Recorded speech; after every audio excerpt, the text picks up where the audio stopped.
آپ کو ایک بہت ہی ایمان افروز میں نے واقعہ سنانا ہے، اور یہ واقعہ نبی پاک علیہ الصلوۃ والسلام کے مبارک دور کا ہے۔ پیارے آقا علیہ الصلوۃ والسلام کے دور میں ایسا کیا واقعہ ہوا کہ پیارے آقا علیہ الصلوۃ والسلام ایک بار اپنے صحابہ کرام علیہ رضوان کے ساتھ کہیں تشریف لے جا رہے تھے۔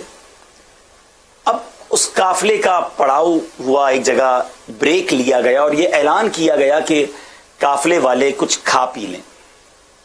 اب جب صحابہ کرام علیہ رضوان نے اپنے توشہ دان کھولے، آج کی زبان میں جو ہم ٹفن باکس کہتے ہیں، تو حالت یہ تھی کہ صحابہ کرام کے پاس روٹی تو تھی مگر سالن نہیں تھا۔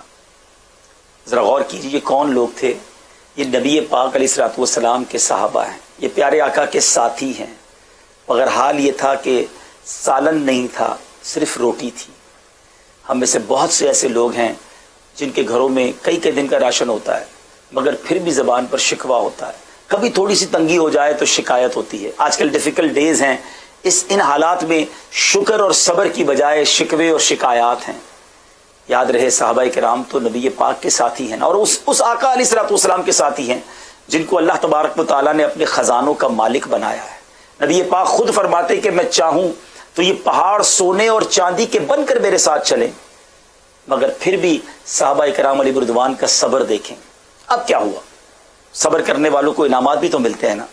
ایک شہد کی مکھی، روایت کے الفاظ ہیں، نبی پاک علیہ الصلوۃ والسلام کے مبارک کانوں کے پاس بھن بھنانے لگی۔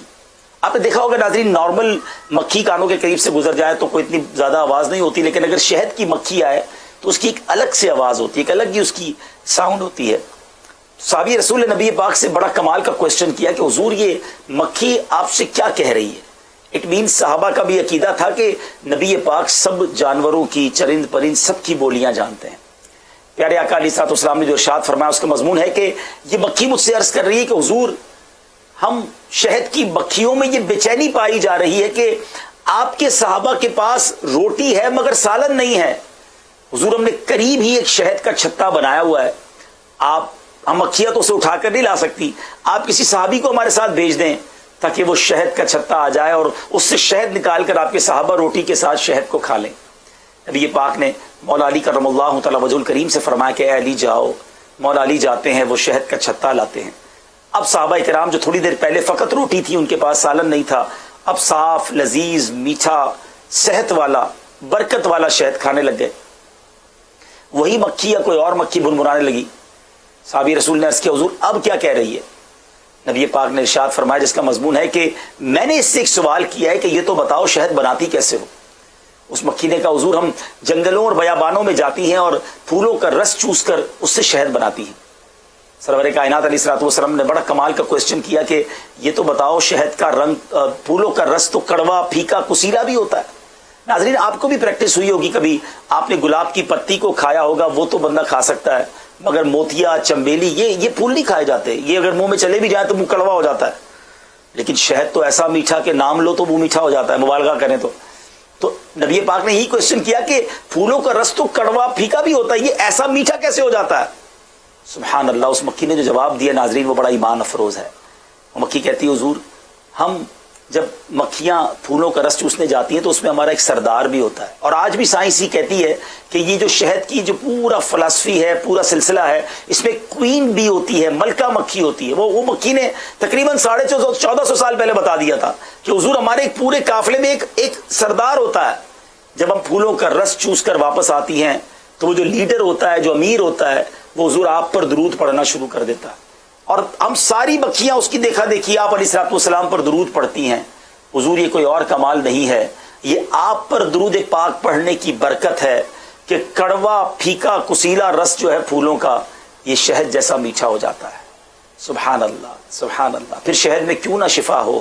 آج کی سائنس بھی کہتی ہے کہ شہد جو ہے وہ بہت ساری بیماریوں کے لیے شفا ہے۔ جو چیز درود پاک کی برکت سے میٹھی بنتی ہو اس میں کیوں نہ شفا ہو؟ علماء نے اس واقعے کے تحت بڑے پیارے پیارے مدنی پھول دیے۔ ایک بڑا پیارا مدنی پھول یہ تھا، ایک زبردست پوائنٹ یہ تھا کہ جب درود پاک کی برکت سے کڑوا پھولوں کا رس میٹھا ہو سکتا ہے تو جس بندے کی زندگی میں گناہوں کی کڑواہٹ ہو، بدعمالیوں کی پھیکاوٹ ہو، اور وہ چاہتا ہے کہ زندگی میں نیکیوں کی مٹھاس آ جائے، تو وہ درود پاک اپنی زندگی میں شامل کر لے, کثرت سے درود پاک پڑھتا رہے, اللہ کریم اس کی زندگی میں نیکیوں کی مٹھاس عطا فرما دے گا.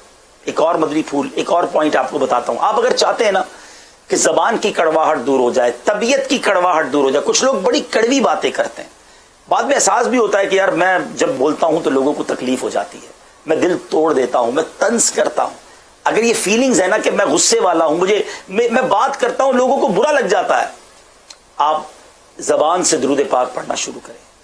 اسی زبان میں اللہ مٹھاس ڈال دے گا, آپ کے الفاظ لوگوں کے دلوں میں اترنے لگ جائیں گے.